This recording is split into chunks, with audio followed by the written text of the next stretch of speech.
On a rainy evening, Jordan was driving home when another driver, Taylor, ran a red light and collided with Jordan's car at an intersection. Jordan suffered minor physical injuries but developed severe post-traumatic stress disorder (PTSD) as a result of the accident. He has since then been unable to return to work, has withdrawn socially, and has required ongoing psychiatric treatment. Investigations later revealed that Taylor was speeding and texting at the time of the collision. Taylor has admitted fault for the accident, but disputes the extent of Jordan's psychiatric injury and argues that it is unrelated or exaggerated. Jordan had a history of anxiety, but it had been well managed prior to the accident. His psychiatrist states that the accident was the clear trigger for the PTSD, although Taylor's lawyer argued that Jordan's pre-existing mental health issues were the real cause. Therefore, we are here to advise Jordan regarding his claims for his psychiatric injury with the help of two decided cases from the year 2019 to 2025. The legal issue in this case is whether Jordan is able to make claims for his psychiatric injury caused by the actions of Taylor. In tort law, to establish that a duty of care exists between the parties, the Caparo test is applied.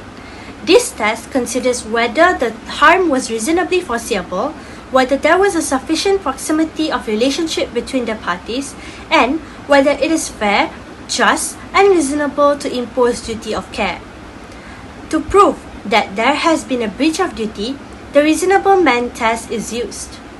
This test considers what a reasonable person would have done under the same circumstances. For example, is it reasonable for a person to text and speed while driving on the road? To determine whether the damages suffered by the victim were caused by the defendant's actions, the but-for test is applied. This asks whether the harm would have occurred but for the defendant's negligence. If the harm would not have occurred without the defendant's actions, then the defendant is liable for the damages. My name is Zain Zaman Azahir. My magic number is T01448. So today I'm going to explain about the law, the element and the section that has been used in this assignment. So according to section 28A of Civil Law Act, it stated that if a person got heavily injured, the person who injured her or him was liable to pay for compensation to the victim's damages. The damages that can be claimed are special damages such as medical expenses, medical bill, and also general damages such as mental illness that has been suffered from the claimant, the anxiety, then the pain suffered from the claimant, and then there are also two elements to prove in the making of a motor accident claim. The first one is you need to prove that there is a negligence during the accident happened, and then there is a damage that really gives loss of dependency to the claimant, make the claimant suffering loss of past or future earnings or other special damages. Referring to section 43 clause 1 of Road Transport Act, it is stated that if a person is driving without reasonable care and drive it negligently and recklessly to the other people that using the road without any reasonable reason, can be fined up to RM4,000 to RM10,000 and also can be imprisoned not exceeding 12 months. According to section 79 clause 1 of Road Transport Act, if a person that is breaking the law by not following the sign that is legally placed in the road such as stop sign, no entry sign, will be punished and fined up to RM300 until RM2000. Next, I will present two cases that are relevant to this scenario. The case includes a case decided in the UK in 2024 and another one in Malaysia in 2022. The first case is the case of Paul and others against Royal Wolverhampton NHS Trust, Paul Muir and another against Royal Cornwall Hospitals NHS Trust, purchased against Ahmed. The central issue was, can a secondary victim, such as a parent or close relative, claim damages for psychiatric injury caused by witnessing the death or suffering of a loved one, where the death was a result of medical negligence that occurred earlier and was not itself sudden or horrifying. Therefore, the court outlined some key legal principles to be considered, including that secondary victim claims for psychiatric harm are governed by the control mechanisms established in cases such as Alcock against Chief Constable of South Yorkshire Police. To succeed, a secondary victim must generally prove a few things. The first one, a close tie of love and affection to the primary victim. Second, proximity in time and space to the shocking event. Third, the event must be sudden and horrifying. And lastly, the psychiatric injury must be a recognized psychiatric illness. In all three joint appeals, Paul, Palmier, and Purchase, the claimants were close relatives to the deceased patients who died suddenly from undiagnosed medical conditions due to prior medical negligence. The deaths were traumatic to witness, and each claimant suffered psychiatric illness such as PTSD and also depression. However, negligent acts such as misdiagnosis or failure to treat occurred months before the traumatic event. The UK Supreme Court held that because of the psychiatric harm resulted from a later consequence of death, not from a sudden negligent act like a car crash or explosion, the legal threshold for a secondary victim claim was not met.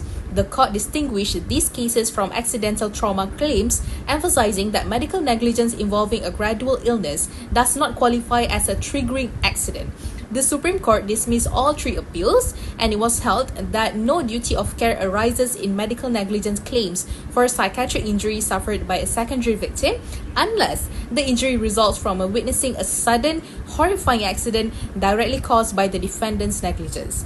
This case restricts the scope of nervous shock claims in medical negligence scenarios and confirms that progressive medical events, even if traumatic to witness, do not satisfy the required legal test for secondary victim liability. The second case is the case of Ahmad Zulfandi Anwar against Muhammad Shadil Abdul Rahman, which was decided in Malaysia in 2022.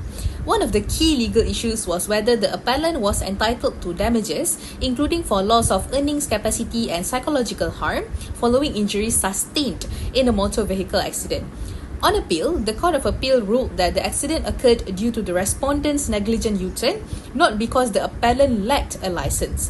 The absence of a license did not contribute casually to the accident or the injuries. Criminal penalties under the Road Transport Act should be handled separately as they do not diminish the appellant's civil right to a compensation. There was no evidence to the appellant's illegal status that made his injuries worse or caused the accident. So, it was inappropriate to impose additional contributory negligence.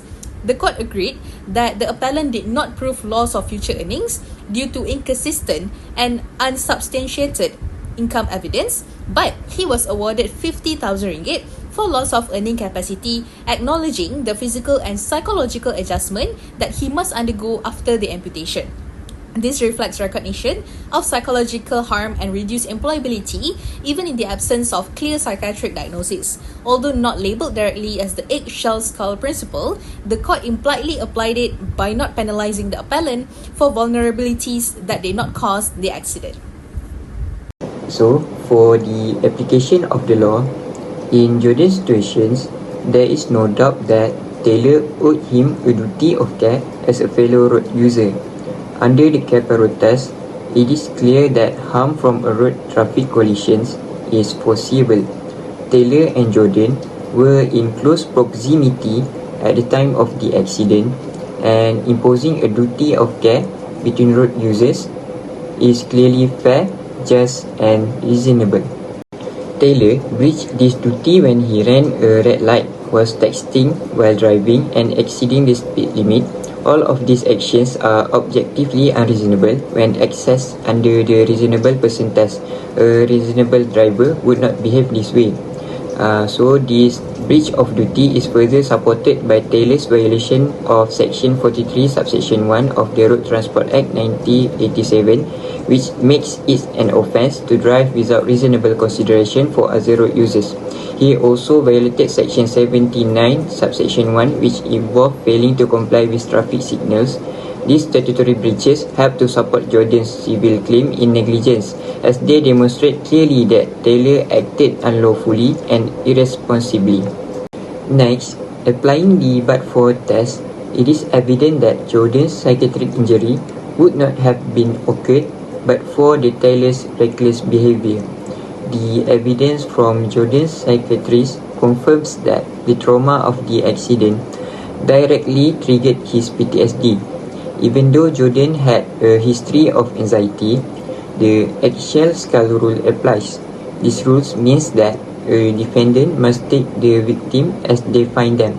So, Taylor cannot escape the liability just because Jordan was more vulnerable than an average person. It is also important to compare this case to the case of Paul and others against Royal Wolverhampton and HS Trust. So, in Paul's case, the court limited psychiatric injury claims for secondary victims, especially in cases of delayed or gradual shock. But Jordan's case is different. He is a primary victim. He personally experienced a sudden and traumatic event, which is a high-speed crash caused by reckless driving. Jordan's PTSD was diagnosed by a qualified psychiatrist and is clearly linked to the horrifying nature of the collision. This meets the requirements set out in Paul's case for a sudden and shocking event. Therefore, Paul's case does not prevent Jordan from making a successful claim, since his injuries stem from direct experience and not from witnessing the aftermath or suffering gradual harm over time.